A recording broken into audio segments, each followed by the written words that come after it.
Oi gente, a paz do Senhor Jesus, tudo bem com vocês? Como é que vocês estão? Eu espero que todos vocês estejam bem em nome de Jesus. Eu gostaria de compartilhar com você uma mensagem que tem queimado no meu coração e eu tenho certeza que essa mensagem vai falar com você. Mas antes de falar aqui aquilo que o Senhor ministrou no meu coração, eu gostaria de fazer uma oração por você que está vendo esse vídeo e eu creio que Deus falará poderosamente com você no dia de hoje. Amém? Vamos orar? Senhor, meu Deus e meu Pai, em nome de Jesus, nos colocamos em Tua presença nesse dia. Eu quero aqui te agradecer, Pai, por cada alma que está aqui assistindo esse vídeo. Eu oro para que, Pai, essa palavra venha impactar tremendamente a vida dos Teus filhos. Pai, o Senhor conhece das necessidades, sabe o que cada um precisa e necessita, sabe aquilo que cada um tem orado e colocado diante da Tua presença. Que o Senhor venha derramar das Tuas ricas bênçãos na vida de cada um que está me assistindo, meu Deus. Vai alcançando a casa, a família, os negócios, vai alcançando a vida dos teus filhos, Pai. E em nome de Jesus, eu declaro a porção dobrada do teu Espírito. Que todos sejam guardados, protegidos, iluminados, fortalecidos pelo teu Espírito, Papai, em nome de Jesus. Que toda alma aflita venha ser, Pai, restaurada neste dia. E que todos aqueles que se sentem fracos sejam fortalecidos. Aqueles que estão enfermos sejam curados agora em nome de Jesus. Eu profetizo cura, libertação, restauração e fortalecimento sobre a tua vida em nome de Jesus. E assim, Pai, nós oramos e já te agradecemos no nome santo e poderoso de Jesus.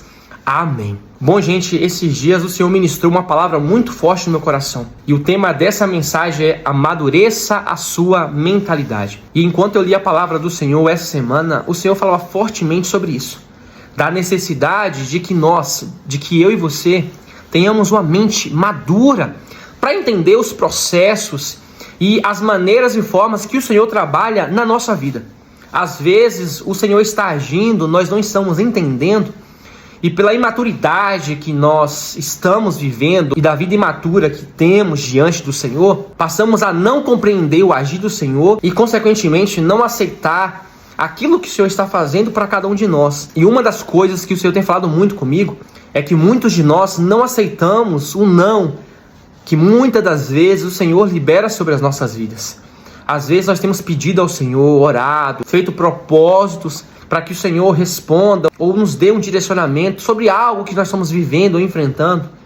E quando o Senhor traz a resposta e que ela seja um não, nós não compreendemos e não aceitamos o não do Senhor. E aí, por conta disso, muitas das vezes nós começamos a nos revoltar contra o Senhor, mesmo que de forma indireta, através das nossas atitudes, refletimos uma rebeldia por não aceitarmos o não, a resposta negativa que o Senhor deu para nós. Então eu gostaria de ler aqui 2 textos da palavra do Senhor, que o Senhor vai nos revelar justamente sobre isso.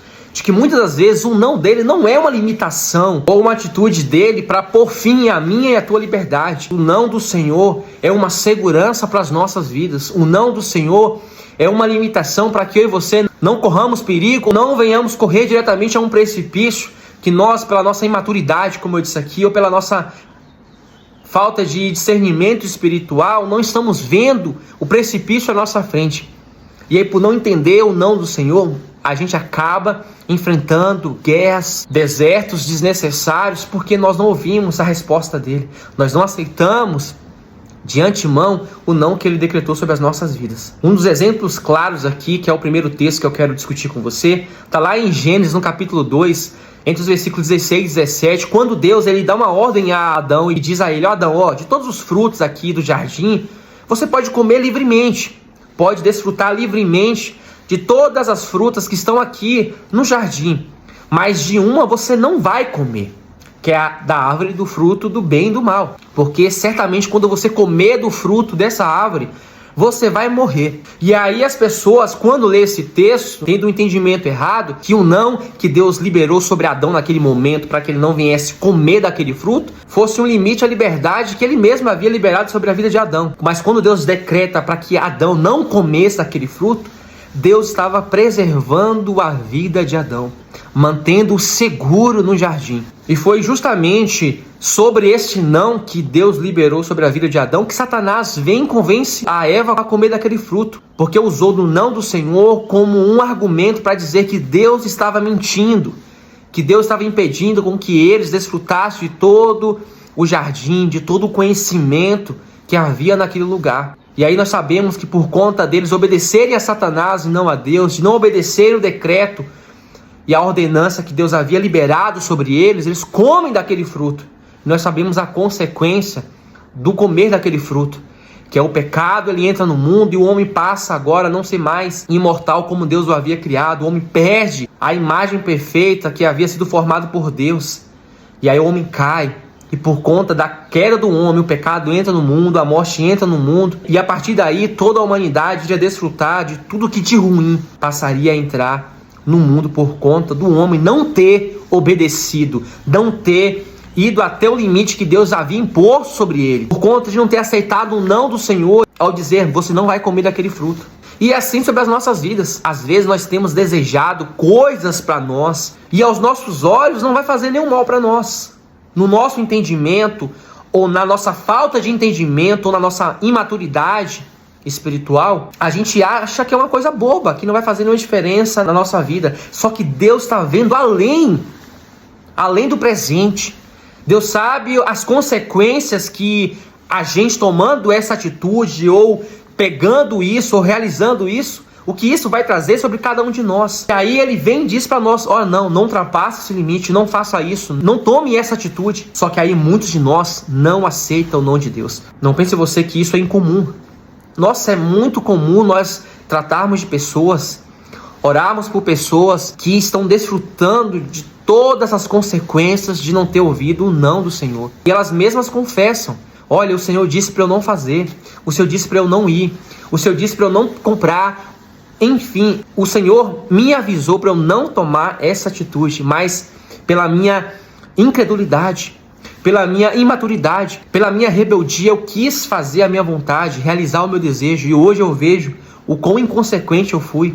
Hoje eu vejo o quão desobediente a Deus eu fui. E estou vendo e desfrutando das más consequências da minha desobediência, de não ter ouvido o não do Senhor para realizar a minha vontade, o meu querer, impedindo de eu desfrutar das coisas que eu tenho vontade. Só que hoje eu vejo que se eu tivesse obedecido a Deus, aceitado o não do Senhor, eu estaria em paz. Eu poderia estar muito mais à frente, ter andado e caminhado mais, realizado mais, ter alcançado muito mais do que eu já alcancei até o dia de hoje. Olha o que a consequência de não ouvir o não de Deus pode trazer para as nossas vidas. Então, se você hoje está buscando uma resposta do Senhor, se você hoje tem um sonho na tua vida, tem um propósito na tua vida, ou no teu casamento, na tua casa, não sei, que você tem pedido a Deus um direcionamento, uma resposta.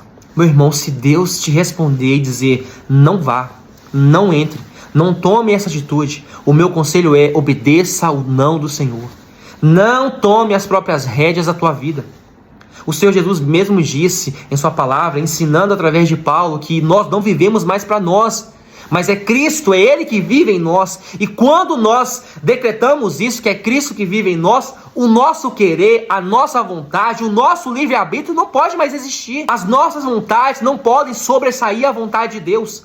O meu sim não pode sobressair o não de Deus. O meu desejo não pode sobressair a vontade e o desejo de Deus sobre a minha vida. E isso é para todas as áreas, na emocional, na conjugal, na familiar, até mesmo na ministerial. Quando nós lemos lá em Atos, no capítulo 16, esse texto é poderoso, que diz muito até mesmo sobre o nosso chamado, que não é porque nós temos um chamado, que nós somos chamados pelo Senhor para fazer o ministério aqui na terra, para ser canal do Senhor, realizar a obra dele, que nós temos que sair fazendo tudo de qualquer maneira, de qualquer jeito, achando que só porque nós temos vontade, que é isso que Deus espera de nós. Não, temos que ter a maturidade de saber aonde o Senhor quer nos enviar, aonde o Senhor quer que nós entre, a quem o Senhor quer que nós ministre. Até mesmo quando você for orar por alguém, você tem que pedir direcionamento de Deus para saber se de fato Ele quer que você ore por aquela pessoa, se Ele quer que de fato você vá ministrar em tal lugar, que você entre em tal lugar, que você ensine ou discipule alguém. Você tem que pedir direcionamento de Deus até mesmo para isso. As pessoas não entendem isso. Alguns falam: não, Deus, quando entrega pra gente um chamado, Ele quer que você faça o máximo que você puder. Deus não espera de você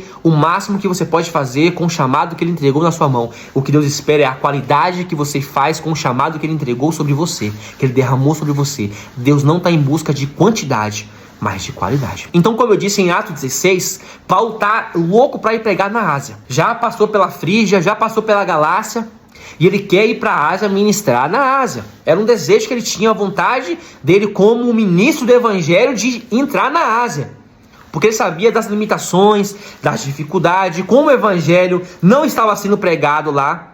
Só que quando Paulo se propõe a pregar na Ásia, o Espírito Santo de Deus para Paulo na hora e diz: não vá para a Ásia, você não vai pregar na Ásia. E aí a palavra de Deus diz que Paulo obedece. E aí Paulo continua ministrando o evangelho em outra cidade. E a palavra diz que eles estavam pregando em um lugar agora chamado Mísia. E aí, enquanto Paulo pregava lá, mais uma vez veio a vontade de ir em um outro lugar ministrar o evangelho, porque ele também sabia das necessidades, de como o evangelho não estava sendo pregado nessas regiões. E aí nasce no coração de Paulo de ir para Betínia, pregar o evangelho para esse povo. E aí mais uma vez o Espírito Santo de Deus chega para Paulo e fala: Paulo, não vá pregar nesse lugar. Então, quando Deus duas vezes aqui chega para Paulo através do Espírito Santo e diz: Paulo, não vá pregar nesses lugares, Deus não está limitando o ministério de Paulo. Deus não está impedindo Paulo de pregar o evangelho, de alcançar almas. Deus só está mantendo Paulo num caminho e na direção que ele trilhou para Paulo. Então, até nisso, quando o Senhor entrega o ministério em nossas mãos, já é um caminho que ele trilhou para nós. E o que Deus espera e deseja de nós, que nós não venhamos nos distanciar ou nos desviar desse caminho que ele já trilhou. Já há uma história programada para nós. Até mesmo no nosso chamado, Deus trilhou perfeitamente tudo que ele deseja que a gente venha fazer. Então, quando nós obedecemos, todas as coisas acontecem da maneira perfeita, agradável, porque essa é a vontade de Deus. Então, quando Paulo obedece o Espírito Santo e não vai nem para a Ásia e nem para essas cidades que ele queria ir, Paulo alcança muito mais almas do que ele teria alcançado se ele tivesse desobedecido o Espírito Santo, desobedecido Deus, saído do caminho que Deus tinha trilhado e entregado para ele fazer, e consequentemente ele poderia ter desfrutado de coisas horrendas nesses lugares. Quantas lutas Paulo poderia ter enfrentado de ter desobedecido o não de Deus, entrado na Ásia, por exemplo, e pregado o evangelho lá. Porque não é que Deus não queria levar o evangelho na Ásia, mas naquele momento não era o tempo certo, e não era a vontade para aquele tempo sobre Paulo.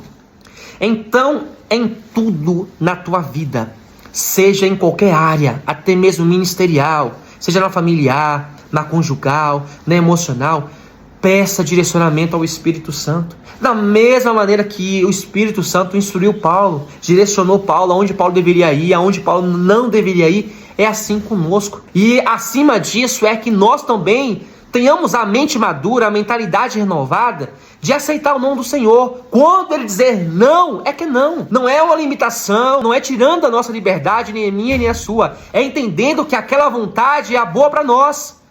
Ainda que nós, no momento, não estejamos aceitando, porque não podemos ser hipócritas de dizer que quando a gente aceita o não do Senhor, que é tudo legal.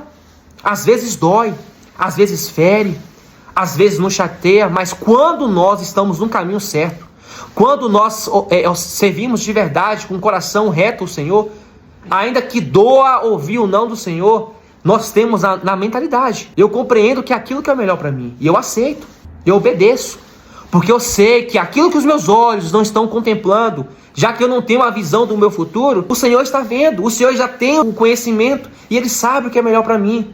Então, em nome de Jesus, quando Deus te disser, não vá, não coma, não pegue, não se aproxime, não tenha relacionamento, eu não sei qual pode ser o não que Deus está para liberar sobre a tua vida, mas entenda uma coisa: obedeça, ouça e obedeça, aceite o não de Deus, não fique esperando só o sim, o vá, o ide, aprenda a ouvir também um não, espere, permaneça. Se Adão tivesse ouvido o não de Deus para não comer, nós estaríamos desfrutando de uma outra vida. Nós não estaríamos desfrutando de todos os males que o pecado traz para nós. No exemplo de Adão, ele não ouviu o não de Deus e sofreu as consequências. Mas no segundo aqui exemplo que eu dei de Paulo, ele ouviu o não de Deus. E ele avançou cada vez mais no propósito e no chamado que Deus tinha para ele.